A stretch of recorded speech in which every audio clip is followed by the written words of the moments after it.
I want to go over something with you guys, but I was going to make a video about it yesterday, but I got sidetracked, sadly. And it's still fresh on my mind, so I guess that's my sign to go ahead and talk to you guys about it.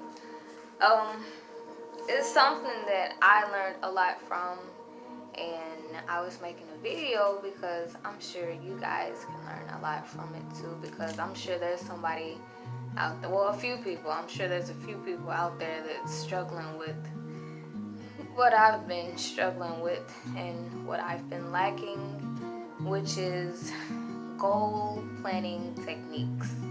You know, we all have things we want to do. We all have things we want to accomplish. You know, we all have this particular lifestyle that we want to live, you know, and a lot of us, we have these ideas, we have these dreams, we have these big plans, but we forget we gotta set goals to achieve it. And when we forget to set the goals to achieve it, it's like we try to achieve it in a way that is not strategic at all, and we end up not achieving it at all. Welcome to the thing. But yeah, I wanted to go over a couple of goal planning techniques with you guys because I've actually been using this, and so far it's really been helping me, and I look forward to what all else it can help me with. Okay, number 1, define the goal. I'll use myself in this situation. The goal I had, it was mentioned to me that I should be a substitute teacher. So I was like, okay, cool, I'll be a substitute teacher. So that was my goal, be a substitute teacher. I knew I wanted to be one, you know. So, you know, there was a couple of steps that I had to take. One, I had to go to the Board of Education, which I was able to check that off. And secondly, I had to get drug screened, which checked that off. After that, I had to get fingerprinted, and I checked that off.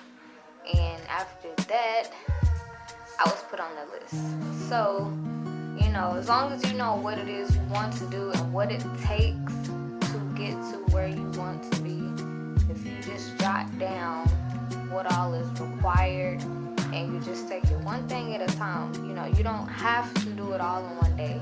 I think that's where a lot of us go wrong, because we get so excited about our goal that, like, we try to do everything in one go, and in a way that kind of messes us up, because with this, you want to do it the right way. You want to make sure you don't do it too quickly, because if you do it too quickly, you may have to restart the whole process, or you might just blow that whole opportunity away.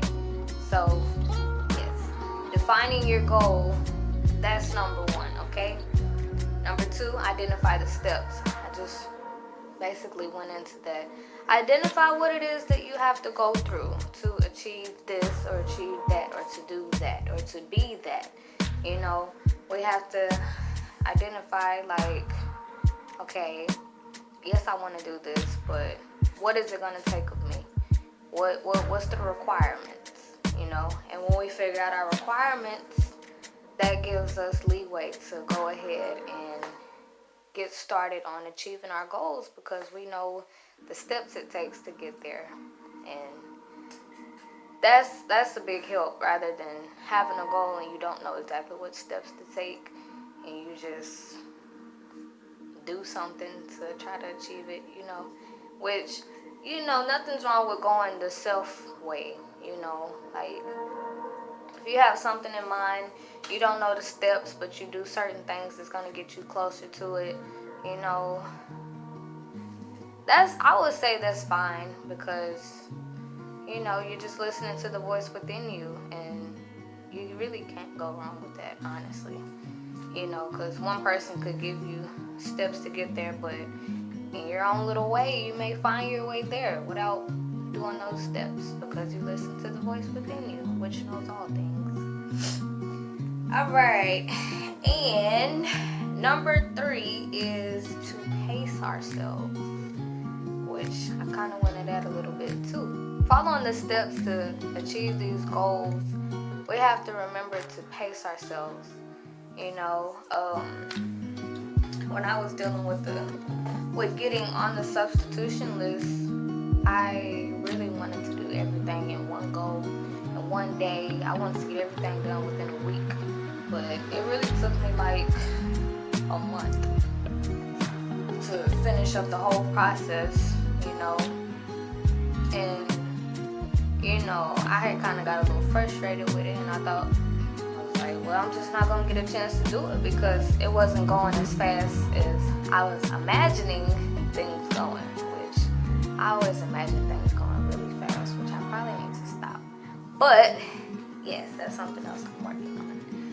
But yes, pacing ourselves, because yes, we know the steps it takes, and each step we have to be very, very cautious, because if we mess up one step, we're gonna have to go back and probably redo that one and the one that came after it. So just when it comes to goal planning, define what it is you gotta do. Find out what the steps it is to take it, and take baby steps. Okay, baby steps. Do what you can in one day. Don't freak out that you didn't get a chance to do everything else that one day, which I tend to do that. Don't you do that? And just, if you don't take your time, it's like you really extend the time.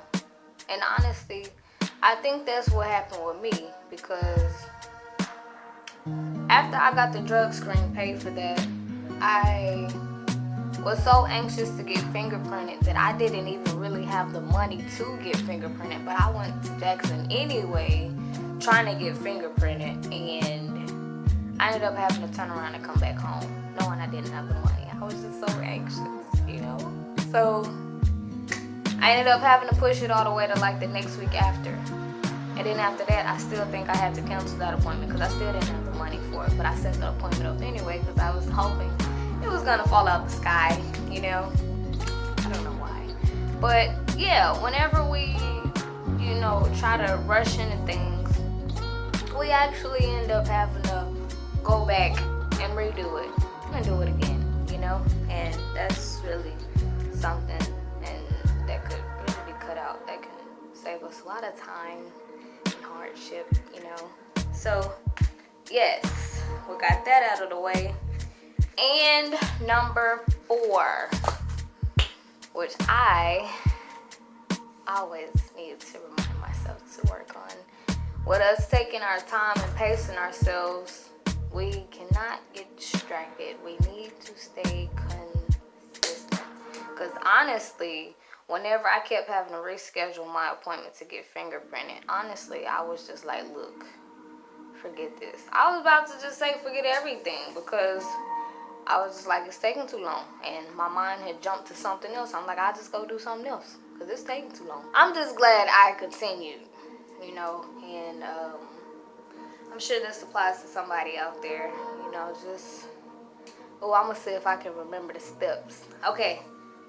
Number 1 is define your goal. Number 2 is find out what it takes. Find out the steps. Number 3, find out those steps, take your time, pace yourself so that you can go through each little step like a little fish in a pond. After that step, you need to, what was the other one? Oh, that was the last one. Stay consistent. I would forget that. But yes, we do have to stay consistent, you guys. Like, consistency is everything. That's just really some new techniques that I've learned, which have helped me so far, and I plan on using these techniques for like the rest of my life, you know, because I'm gonna need them. But yeah, I just shared it with you guys because I'm sure there's people out there that they have plenty of dreams and aspirations and stuff like that, but your goal planning techniques aren't always there. So same with me. So that's why I had to make sure to jot down some things, go buy it, see if it works on me, and then share it with you guys. You know, it works for me. You know, everybody's different. Everybody's different. So just tell me how it went for you. Let me know if you used the technique, and tune in for the next video.